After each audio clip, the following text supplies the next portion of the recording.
Cricket time ஃபேன்ஸுக்கு வணக்கம். IPL உடைய லாஸ்ட் பேஸுக்கு நம்ம வந்துட்டோம். லீக் மேட்சஸ் எல்லாம் ஆல்மோஸ்ட் கம்ப்ளீட் ஆக போற ஒரு டைம்ல தான் இருக்கும். ஸோ ஒவ்வொரு டீமுமே வந்துட்டு போராடிட்டு இருக்காங்க அந்த குவாலிஃபை வந்துட்டு அச்சீவ் பண்ணணும் அப்படின்னு சொல்லிட்டு. ஒரு சில டீமுக்கு வாய்ப்பே இல்லை அப்படிங்கிற மாதிரி சொல்றோம். ஒரு சில டீம் வந்துட்டு இந்த பக்கமா அந்த பக்கமாங்கிற மாதிரி வெயிட் பண்ணிட்டு இருக்காங்க. ஸோ ரிமைனிங் 4 to 3 மேட்சஸ் அப்படிங்கிறது எவ்ரி டீமுக்கு இருக்கு. இதுல எந்த டீம் எல்லாம் குவாலிஃபை ஆயிருக்கான சான்ஸ் இருக்குன்னு சொல்லிட்டு நம்ம போட்டிருக்கோம். சப்போஸ் மிஸ் பண்ணியிருந்தீங்க அப்படின்னா டிஸ்கிரிப்ஷன்ல இருக்கு. அது மட்டும் இல்லாமல் ஸ்கிரீன்ல பாக்குறீங்க இல்லையா, இந்த தம்ப்நெயில் தான். ஸோ ஒவ்வொரு டீமுக்கு எவ்வளவு பர்சன்டேஜ் அப்படிங்கிற போட்டிருக்கோம், செக் பண்ணி பாருங்க. ஸோ இந்த ஒரு வீடியோல ஆர்சிபி ஃபேன்ஸ் நிறைய பேர் கேட்டதுனால தான் இந்த வீடியோ.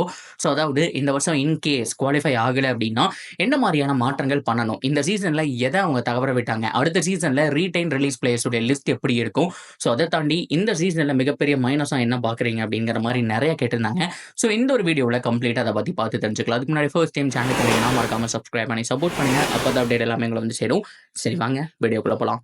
ஃபர்ஸ்ட் ஆஃப் ஆல் ஆர்சிபியை பொறுத்த வரைக்கும் மிகப்பெரிய மிஸ்டேக்கே என்ன அப்படின்னு சொன்னால், ஸோ மிஸ்டேக்குன்னு சொல்ல முடியாது, ஒவ்வொரு டீமுக்கும் கோச் மாறும்போது இந்த மாதிரியான விஷயங்கள் நடக்கும். அதாவது இதுக்கு முன்னாடி இந்த கோச் வந்துட்டு அப்படியே கண்டினியூ பண்ணுவார்.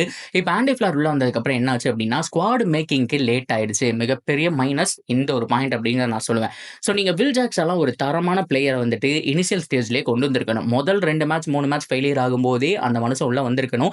கம்பல்சரி 11ல் ஆடக்கூடிய தகுதியெல்லாம் இருக்குது. ஒரு வருஷத்துக்கு முன்னாடி, அது மட்டும் இல்லாமல் 2 வருஷத்துக்கு முன்னாடி ஆக்ஷனில் வாங்கி வச்சுக்கிட்டு அவர் இன்னும் பெஞ்ச் பண்ணி வச்சுட்டு இருந்தா அது நல்ல விஷயமே கிடையாது. சிஎஸ்கே அதை அனுபவப்பட்டிருக்காங்க. மிச்சல் சாண்டரை எவ்வளவு நாள் பெஞ்ச் பண்ணி இப்ப விடுறாங்க, ஆனா மிகப்பெரிய பெர்ஃபார்மன்ஸ் கிடைக்குது.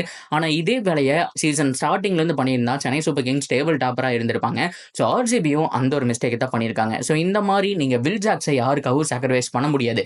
நீங்க மேக்ஸ்வெல்லே தைரியமா வெளியில குறை வச்சுட்டு வில் ஜாக்ஸ் எடுத்துட்டு வரலாம். ஸோ அந்த அளவுக்கு பார்த்தோம் அப்படின்னா பொட்டன்சியல் இருக்கக்கூடிய பிளேயரை லேட்டா கொண்டு வந்தாங்க. மிகப்பெரிய மைனஸ்ங்க. அவர் இருந்திருந்தானா கண்டிப்பா 2 மேட்சஸ் அப்படிங்கிறது ஈஸியா வின் பண்ணிருக்கலாம்.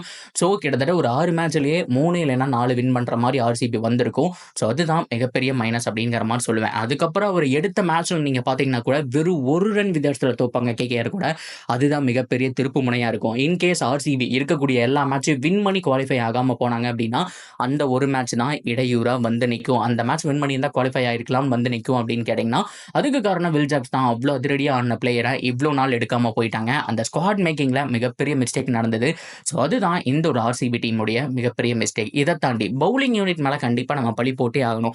ஆக்ஷனில் பவுலர்ஸ் எல்லாம் எடுத்தப்போ பார்த்தோம் அப்படின்னா ஸோ இதெல்லாம் ஒரு டீமாடா, ஸோ இதெல்லாம் ஒரு பவுலிங் யூனிட்டான்னு கேட்டுருந்தோம்.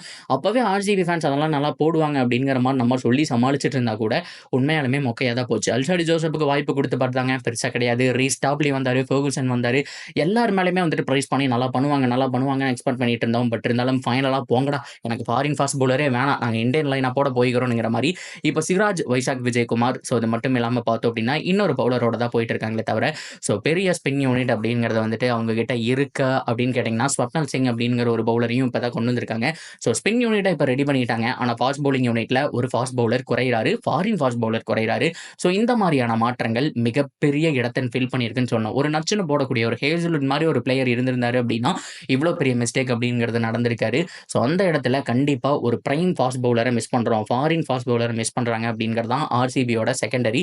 ஸோ ஆப்ஷனில் இதை பார்த்துருக்கணும். இன்னொரு விஷயம் என்ன அப்படின்னா இதே பவுலிங் யூனிட்ல முகமது சிராஜ் பவர் பிளே பொறுத்த வரைக்கும் ஆர்சிபிக்கு விக்கெட்டே விழுகலைங்க. ரீசெண்ட் டைம்ல வின் பண்ண கேம்ல பார்த்தீங்க அப்படின்னா பவர் பிளேல 4 விக்கெட் எடுத்தாங்க. உண்மையாலுமே இந்த ஆர்சிபி தானாடா அப்படின்னு கேட்குற மாதிரி, உங்களுக்கெல்லாம் 4 விக்கெட் எடுக்க தெரியுமான்னு கேட்குற மாதிரியான பவுலிங் ஸ்பெல் அப்படிங்கிறது அமைஞ்சது. ஸோ அதற்கு காரணம் முகமது சிராஜ் 2 விக்கெட் எடுத்து கொடுத்தாரு. இதே Mohammed Siraj power play specialist கிட்டத்தட்ட ஒரு 2-3 வருஷமா நல்லா பண்ணிட்டு இருக்கும்போது இந்த சீசன் ஆரம்பத்திலிருந்தே பெருசாக விக்கெட் விழுகல, அண்ட் எக்ஸ்பென்சிவாக போக ஆரம்பிச்சிட்டாரு.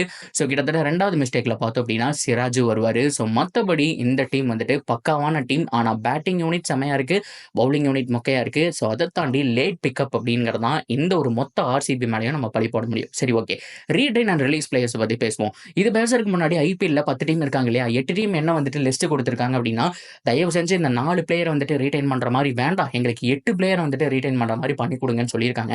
ஆனால் பிசிசி அந்த கோரிக்கையை அக்செப்ட் பண்ணுவாங்களா இல்லையான்னு தெரியல. அப்படி பார்க்கும்போது 4 பிளேயர் தான். அந்த 4 பிளேயர்ல கண்டிப்பா வில் ஜாக்ஸை ரீடைன் பண்ணியே ஆகணும். ஸோ என்னை பொறுத்த வரைக்கும் ஃபேஃப் டு பிளஸி, ஸோ அதுக்கப்புறம் வந்துட்டு Will Jacks, Maxwell, and Virat கோலின்னு போவேன். அப்படி இல்லைன்னா மேக்ஸ்வெல்ல விட்டுட்டு சிராஜ எடுத்துட்டு மேக்ஸ்வெல்ல 10 கோடினாலும் சரி, 5 கோடினாலும் சரி ஆப்ஷன்லாம் வாங்கிக்கலாம் அப்படிங்கிற மாரி தான் போவேன். சில பேர் கேட்கலாம், "ஏன் கேமரூன் கிரீன் எடுக்க மாட்டீங்களா 4 பேர்ல?" அப்படின்னு சொல்லிட்டு. ஸோ அவரு வந்துட்டு ஒர்த்து தாங்க. ஆனா 17 கோடிக்கு வந்துட்டு ஒர்த் கிடையாது. நீங்க ஆக்ஷன்லயே விட்டாலும் எந்த டீமுமே ஒரு 17 கோடிக்கு எடுக்க மாட்டாங்க.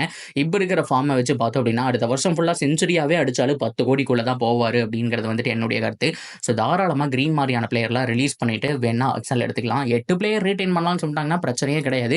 அவரே ரீட்டெயின் பண்ணி வச்சுக்கலாம். ஆனா அதே பிரைஸுக்கு பண்ண வேண்டாம். கம்மியான பிரைஸுக்கு ஒரு 7 கோடி, 8 கோடி அந்த அளவுக்கு தான் இப்ப அவருடைய வொர்த்தா இருக்கு. ஸோ மத்தபடி ஆர்சிபி டீமோட மிகப்பெரிய மிஸ்டேக் இதுதாங்க. ஸோ இதெல்லாம் கரெக்ட் பண்ணியிருந்தாங்க அப்படின்னா, அட்லீஸ்ட் ஒரு 2 மேட்ச் வின் பண்ணி கம்ஃபர்டபிள் பொசிஷன்ல இருந்திருக்கலாம். ஸோ ஆர்சிபி ஃபேன்ஸ் வந்துட்டு இப்ப ஹேப்பியா இருந்தாலும், ஸோ இனிஷியல் ஸ்டேஜ்ல கண்டிப்பா வின் பண்ணியிருக்கணும் அப்படிங்கிற மாரி ஃபீல் பண்ணியிருப்பாங்க. பார்ப்போம். அப்படியே போனாலும் நெக்ஸ்ட் சீசன்ல இந்த மாற்றங்கள் வேணும். இதே ஸ்குவாடோட போவாங்க. நச்சுன்னு போடக்கூடிய ஒரு ஃபாஸ்ட் பவுலர் இருந்தா கூட, ஸோ அடுத்த வருஷம் பார்த்தோம் அப்படின்னா, ஆர்சிபிக்கு மேபி அகைன் ஒரு சான்ஸ் இருக்கு. அடுத்த வருஷமும் ஈசாலா கப்புக்காக வெயிட் பண்ண வேண்டிய பாசிபிலிட்டிஸும் ஜாஸ்தி இருக்கு அப்படின்னு தான் நான் சொல்லுவேன். ஸோ நீங்க என்ன நினைக்கிறீங்க ஓவராலா? ஆர்சிபியோட பிளஸ் அண்ட் மைனஸ் என்ன அப்படின்னு நினைக்கிறீங்க? லீக் மேட்சஸ்ல இன்னும் 3 மேட்ச் இருக்கு.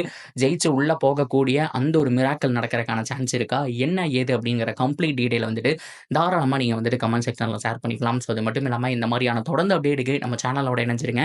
அண்ட் மறக்காம சப்ஸ்கிரைப் பண்ணி சப்போர்ட் பண்ணுங்க.